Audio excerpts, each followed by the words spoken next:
Hello students, today we will see the subject International Humanitarian Law, in which we will see the unit 1.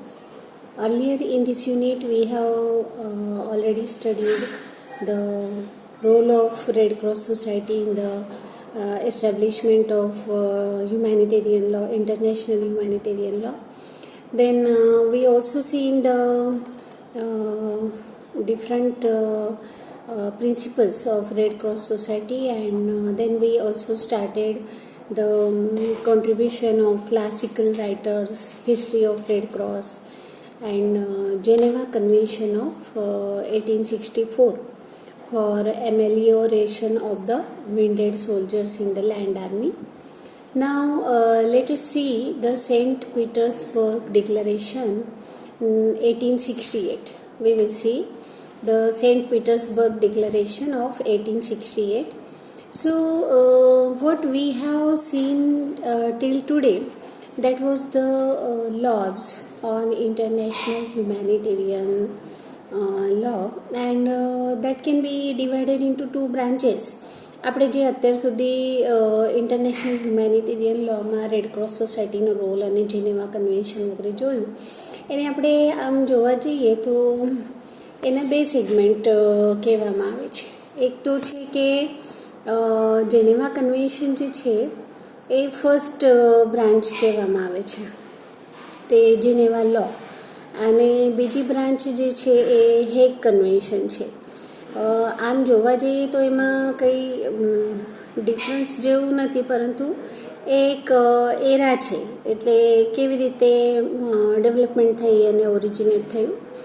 તો since its origin which can be traced to the mid-19th of the century, the modern international humanitarian law that has been divided into two branches. That one can be said as Geneva law, in which Red Cross Society and Geneva Convention, all that we have covered, while the second one is Hague law, in which all the rapid development of diplomatic conferences took place from 1899 to 1907. So these two branches are complementary, and they are brought together in the positive law in the form of the additional protocols to the Geneva Convention adopted in 1977, and reaffirming and also developing the principles concerning the conduct of hostilities. So overall they are for the humanities. એવા જખમી સૈનિકો જેમના માટે કંઈક કરવાની જરૂર છે, અને બંને પક્ષે યુદ્ધના જેટલા પણ પક્ષો છે એ લોકોની જવાબદારી બને છે, એના માટે તૈયાર કરવામાં આવેલી ગાઈડલાઈન છે. So the first multilateral treaty that was the part of Hague law is the Declaration of St. Petersburg of 1868, and it is also recognized as a declaration renouncing the use in time of war of certain explosive projectiles of 11th December of 1868. This treaty is the major historical importance for more than its operative provisions, because of principles that has been set forth in its preamble, and that the only legitimate object which states should endeavor to accomplish during war to weaken the military forces of the enemy, that for this purpose it is sufficient to disable the greatest possible number of men, that this object would be exceeded by the employment of arms which uselessly aggressive and aggravate the sufferings of disabled men and render their death inevitably.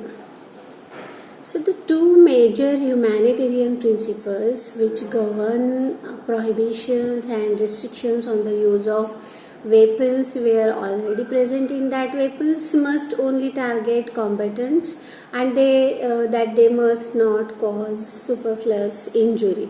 So this is what the Geneva Convention and the Hague Convention, what we can say, then St. Petersburg Declaration of 1868, that more focus on the betterment of those wounded soldiers who may not be injured more by the enemy country.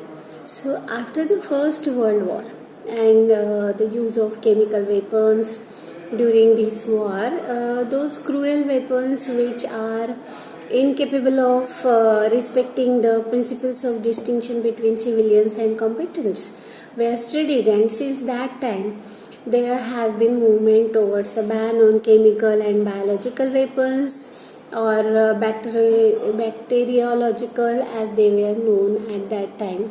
So during First War, this was particularly focused as ban on such weapons which are injurious to the mankind at all, not only for the wounded soldiers, but the overall humanity will be at risk. Then during Second World War, which is